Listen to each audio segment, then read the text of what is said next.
For this sequence, we'll use movement as a body scan. So I've just got something to pop my feet up onto in a minute. If you've got a coffee table or something that won't move away from you, a couch or something, you might like that. Otherwise, this is fine just with your feet on the floor. So I'm just going to begin with a pelvic curl. I might use my feet up for my pelvic curl there. So just rolling through a flat back, tipping the pelvic bowl towards you and lifting with the press of the feet and the back of the legs, and just noticing how your body is feeling in that movement. How do the hips feel? How does the spine roll? What's the articulation like? Is there any tension or tightness anywhere? And how do the two sides feel as you come down and up? Do you feel even either side of your spine? You may notice the neck or the shoulders, the rib cage, just paying attention into this quality and any of the details of that movement. And then we're just going to take the arms up into the air and see if you can keep the feeling of the rib cage at the back being heavy. So the front ribs to the back ribs, and those back ribs stay on the mat as you reach the arms.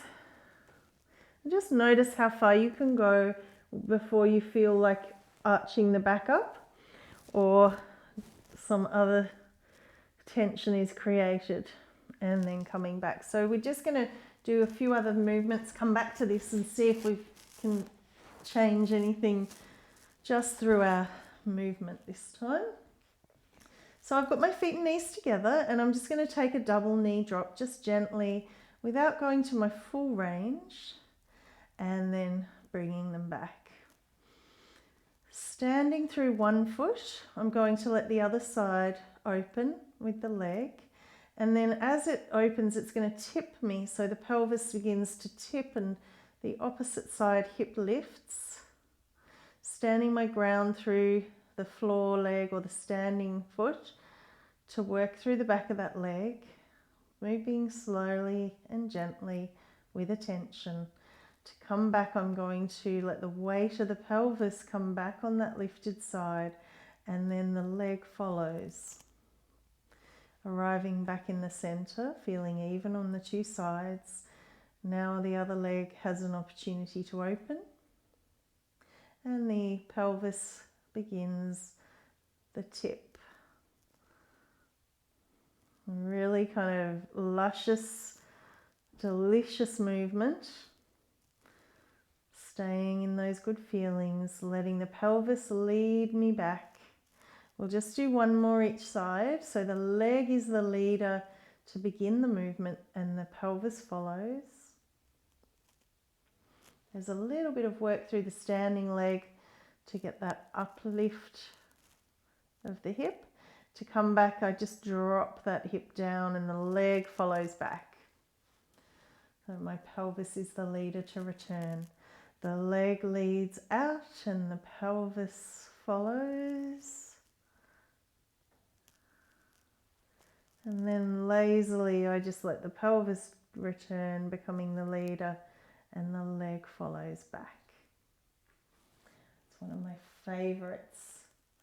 We're going to come into some overhead arm movement here. So my palms are facing the knees, and we're just going to exhale to send the arms overhead. Grounding, letting that air come out to find that core connection, and just letting those arms find an easy place of rest. It doesn't need to be forced. We're not trying to get the hands to the floor. It's more like we're listening to the body and just saying, where does it feel appropriate to stop? And returning back. I'm going to do about 4 more of these. Nice slow movements overhead. Keeping the elbows long and the fingers energized. Almost like the upper back and the upper body through the ribs, the shoulders are just melting into the mat. And then returning the arms. And we're just going to do 2 more of those. Coming overhead, exhale, breath.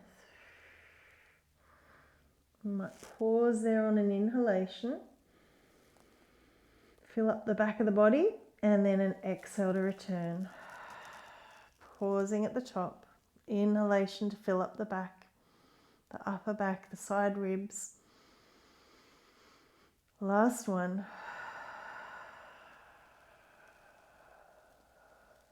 Inhale, breathe into the low ribs, the side body, the side waist. And exhaling to return.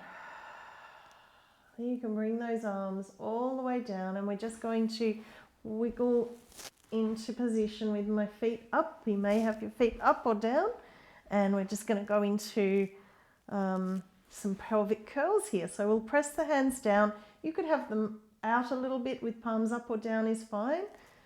And we're just going to roll the spine nice and slowly.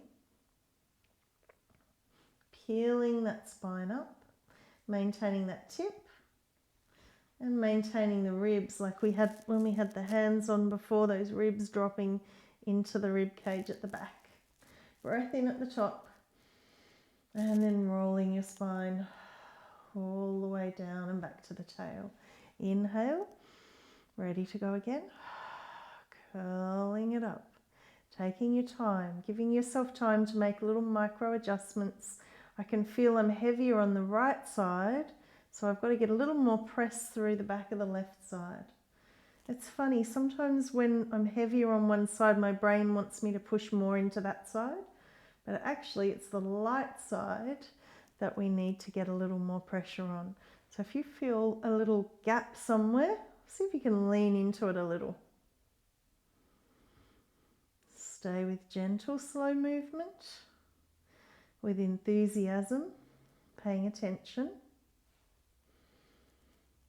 and rolling through.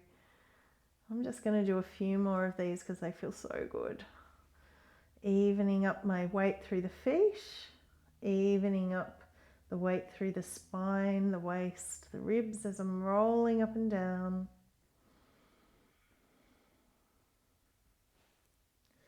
And peeling back down. We'll do one more. This one we're going to stay up. So we're just going to add on a little. The nice slow movements. Holding up there, you're going to hover the hands up into the air, bring them back up over the top of the shoulders, looking the palms towards the knees.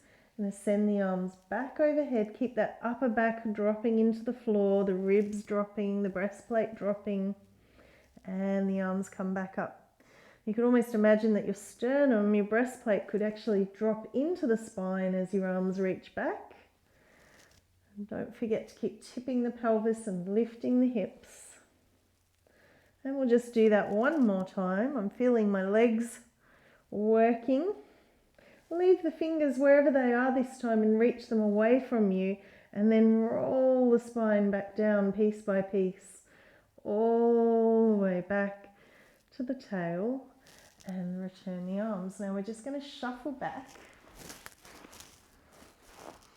And actually I was feet up I think for my first assessment. Sorry, shuffling back and forward, back and forward. So for the final assessment, we're just going to take a pelvic curl. Try and remember how your first pelvic curl was and just seeing if you've made any difference here. I feel like I'm more connected in my abdominals, much more able to roll my spine, a lot more even in my spine and a lot more grounded. But this really sort of earthed, grounded feeling. Much more core control, much more spinal articulation. Bringing those arms up and then just keeping the ribs down on the floor and just gently reaching back the arms and just seeing if there's any change in the sensations